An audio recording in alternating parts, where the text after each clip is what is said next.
মানুষ এগুলির পিছনে ছুটে চলে, তা হচ্ছে দ্বীনের প্রকৃত রূপ তারা জানে না। ইসলাম এসেছে একমাত্র আল্লাহর ইবাদত দিকে নিয়ে যেতে, আর এরা মানুষকে বিভ্রান্তি বিভিন্ন রকমের জায়গায় ছোট ছোট ইবাদতের পকেট খুলে বসেছে, নতুন করে বিভিন্ন ইবাদতের নিয়ম শৃঙ্খলা তৈরি করছে। কোনো ব্যক্তি এরকম ইবাদত নির্দেশ দিলেই আমরা সেই ইবাদত করতে পারি না, আল্লাহর কোরআন এবং সুন্নাহকে গবেষণা করে পড়ে না। যদি কেউ পড়তো বুঝতে তাহলে সে একথা মানতে বাধ্য হতো যে এগুলি আমাদের ঈমানের পথে বাধা, এগুলি তাওহীদের পথে এক একটা তাওহীদ নষ্টকারী এক একটা এলিমেন্ট ছাড়া কিছুই নয়। এই পথ এই কাজ যে কারণে এই সমস্ত চিহ্নগুলি আজ বিভিন্নভাবে ইবাদতের জায়গা হয়ে দাঁড়িয়েছে, এর কারণ হচ্ছে কিছু কিছু পথভ্রষ্ট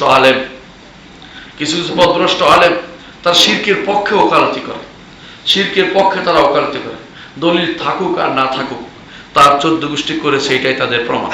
অমুক হুজুরে করেছে, অমুকে এসেছিলেন, অথবা আমরা এটার উপকার পেয়েছি, এখানে আমি এই মান্যত করার কারণে উপকার পেয়েছি, এখানে এটা করার কারণে আমি এই লাভ পেয়েছি।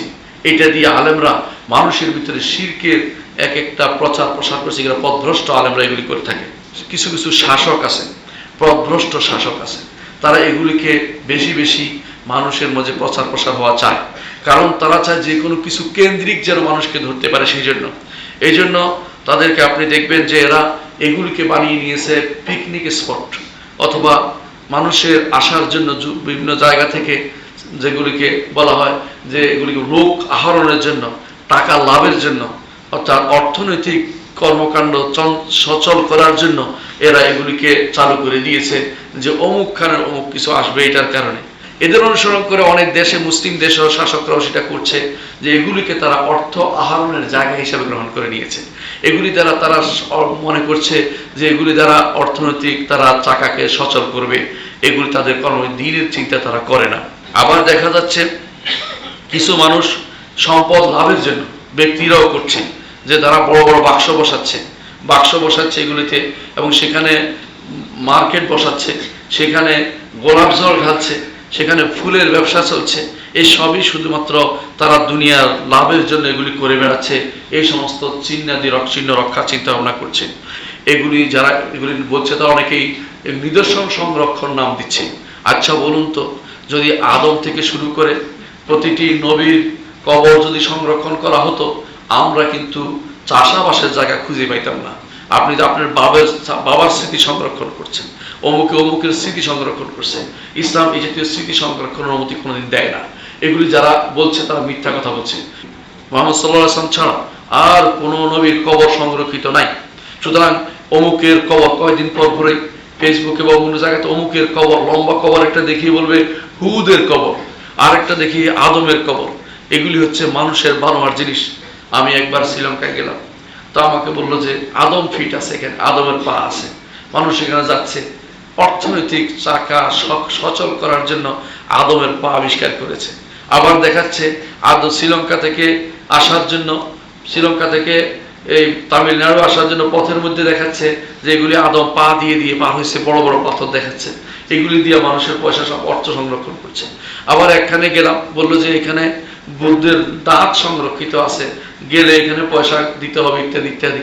তো চিন্তা করছি যে সারা দুনিয়া এইভাবে যদি সংরক্ষিত করতে থাকেন, আপনার যাদেরকে ভালোবাসেন, তো পৃথিবীটা সবটাই আপনার জন্য এই সংরক্ষিত সাদা হয়ে যাবে, কোথাও আপনার কাজ করা কোনো থাকবে না।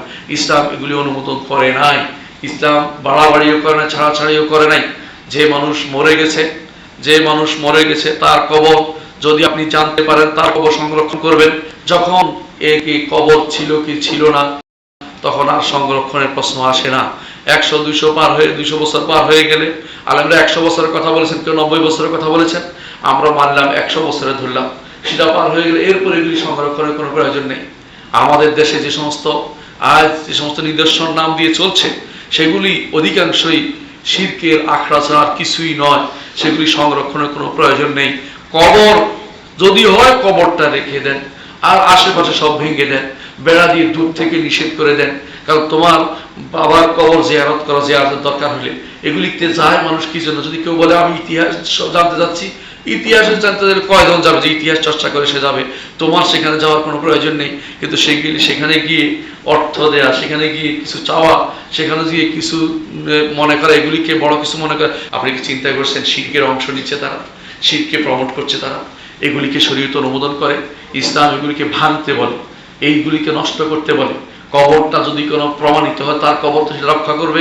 এর বাইরে যেগুলো এই জাতীয় শিরকি আখড়া আছে সেগুলিকে কোনোভাবেই সংরক্ষণ করার কথা ইসলাম বলে না। এই জাতীয় কাজগুলি তারা করেছেন সবগুলি বিভ্রান্তি ছাড়া আর কিছুই তারা রচনা করছেন না।